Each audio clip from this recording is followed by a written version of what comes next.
Internet. I'm going to preface this mini review with a few statements. I'm either sick or getting over a cold at the moment, so that would explain why my voice isn't as good as I would like it to be. Well, at this point, I'm not sure entirely if I'm still sick or if I'm getting over it. Additionally, I just got out of the laundry room, and the ventilation there is pretty goddamn awful, so I'm probably dealing with a bunch of dust there as well. Also, I lost the original files for this, so this is a do-over. Will probably not be as good as my original attempt. Anyway, I must also note that the weather here's been pretty damn awful lately, so I have not been able to get the picture I wanted to use for the background, which was a picture of the nighttime sky, because clouds in the nighttime are kind of boring. Wanted to get something space-related.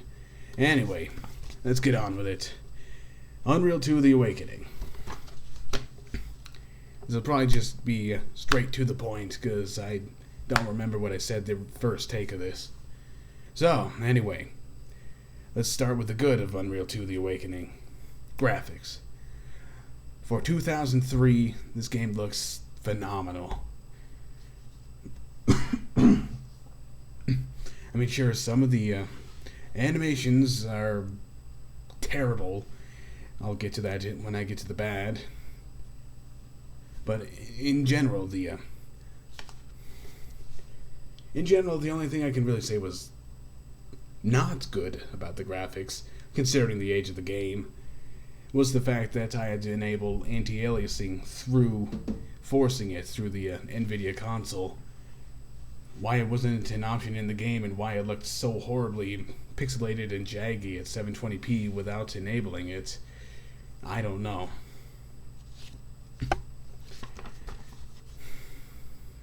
It was also pretty interesting to see a few fancy effects thrown in, like simulated bloom and such. Again, for 2003, that is very impressive. I also like the shadowing effects when they weren't glitching out and spinning around characters. Not quite as impressive as id Tech 4's implementation of real-time shadows, but these were at least not stencil shadows. Next on the list, voice acting. Well, I'd list that more as alright than good. But I didn't really find any of the spoken lines to be terrible. Okay, I'll try to cut some of that background sound out. Yeah, I couldn't find any voice samples during the game that were really all that bad. It's just a lot of fairly mediocre voice acting. But at the very least, I could definitely tell that the actors were trying to put some emotion behind their lines. That's really all I have to say about that. Next, the storyline. When it's not skipping around, which is something I've noticed a lot of story-based first-person shooters doing from that era, not area, be it PC, PS2, Xbox, a lot of shooters from that time that had stories just kind of skipped around. And I'd have to mark that against this game as well. However, when it wasn't skipping around, the story was pretty damn enjoyable. And it just says something really, really well about the story writing. When you end up caring about the characters that get killed tragically at the end of the game. Next on the list here, gameplay was relatively pretty fun. Even though the movement speed was kind of slow, which kind of clashed with, the fact that Unreal, be it the single-player games, of which there are a total of 2, or the multiplayer tournament games, it's an arena shooter through and through, so why the movement speed was that slow, I don't know. Unless Legend Entertainment just wanted to go slightly more realistic with this release, considering it was a single-player only game, except on PC if you downloaded the free expansion pack, Expanded Multiplayer, which I believe is still available.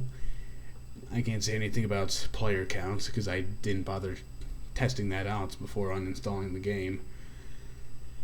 Anyway, next, some of the weapons are pretty damn awesome. I mean, I've already raved about the shotgun being awesome in this game. And I'd have to say I forget the in-game name for it, but what was basically the railgun. That was pretty fucking awesome and fun to play with. Secondary fire kind of sucked because it just chewed through the ammo like it was nothing and didn't really do anything worth it. And it came in so late in the game that I didn't really have time to use it. The other weapon I'd say was pretty damn awesome was the Tau cannon. Oh man, just fire it once and it just makes a black hole. I doubt that was in the multiplayer expansion. I doubt it. And the last on the list of good is some cool enemy designs. Okay, just cutting out a little more background sound. Anyway, some cool enemy designs. You know, some of the aliens look kind of cool. The Scar looked pretty damn awesome. Particularly the ones in the heavy armor. And, well, honestly, that's about all I've got written down here for the good. Now, on to the bad. Inconsistent difficulty. Most of the... Whoops, moved the microphone there. Most of the game wasn't that hard on hard mode. I mean, sure, I struggled in the beginning, but that was getting used to a game I've never played before. And yeah, most of the game wasn't that hard on hard. A bit more challenging than, well, say any modern shooter, but that's not exactly a hard thing to accomplish. But what was inconsistent about it was, as I probably bitched about enough during the playthrough, Acheron and Caldeon. Good God, those missions suck. To reiterate, once again, reiterating a reiteration, reiteratively, if the rest of the game was that hard, on hard difficulty, that wouldn't have been, those missions wouldn't have been much of a problem because I would have either adjusted to that difficulty by that point, or dropped it down to a lower difficulty because I would have found it too difficult to play on. It just leads me to wonder if the designers tested those two levels. Like, if anyone tested those levels on hard difficulty, and if they did they test any of the other levels? Because really, it took me one playthrough of the game, that's really not that long of a game, to realize that the difficulty balance is way off. Anyway, on to the next one. This one I've got a little question mark beside. Is it the AI? I've got the question mark here because it's 2003 and I don't really know or remember very many games from that particular year, so I can't exactly... I just realized this kind of contradicted the point I was trying to make earlier. The point about storylines skipping around. I should correct that. What I'm thinking of is more around the 2005 to 2007 era, when I played a lot of PS2 shooters. That's what I'm thinking of. Anyway, 2003, I haven't played or seen too many games from that era. In fact, the only other one that comes to mind right now is Morrowind. And they both share the problem of dirt stupid AI. So I don't know if it's a limitation of the time or if it was just badly coded, but the AI is just awful, especially with the friendlies. The friendlies. Next on the list, Lean implemented terribly. There's no other way I can really phrase it. Lean in this game was implemented horribly. Like, it's nice that it's there, you know, but it's like Iron Storm all over again. You can lean around the corner, which is, you know, nice. It's a tactical maneuver, but it's useless unless you can lean with your gun out, and fire around the corner. Like, maybe if it was a stealth game and it was based around sneaking, you could get away with leaning, looking around the corner, and not being able to shoot. Of course, if it was stealth given that much, you wouldn't be able to shoot either way. That would actually kind of suck as well. But really, Deus Ex on the Unreal 1 engine, made 3 years prior to this one, had a fully implemented, perfectly implemented form of leaning. And I just had to wonder why they couldn't have done something similar to that. Next on the list is Quick Load. Quick Load is always a good thing to have in a game, particularly a PC game where you have more than 10 buttons to play with. So there's really no reason to take it out unless you want to forcibly control the player's experience. But that's getting a little off topic. Basically, the implementation was poor because in a game like this, there's no sneaking ways to fail or you did this wrong sort of things. So the only real time you want to quick load is when you die. And yet you aren't able to quick load when you die until you wait for the fade out thing into the mini menu to finish. So it's essentially useless because it's faster to just hit escape, scroll down to load game, and load the save file. Don't know what they were thinking there. Next on the list is very related, the load times. My God, the load times. I'm not exaggerating in one bit when I say that I can boot this computer up and my laptop up from completely turned off states, and they'd finish with that before this game would load some of these levels.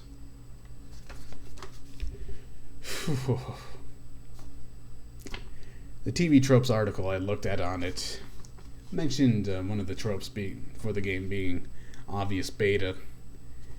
And honestly, between the loading times being this ridiculous on a PC that's, well, to be perfectly honest, this thing can run Crysis on medium DirectX 10.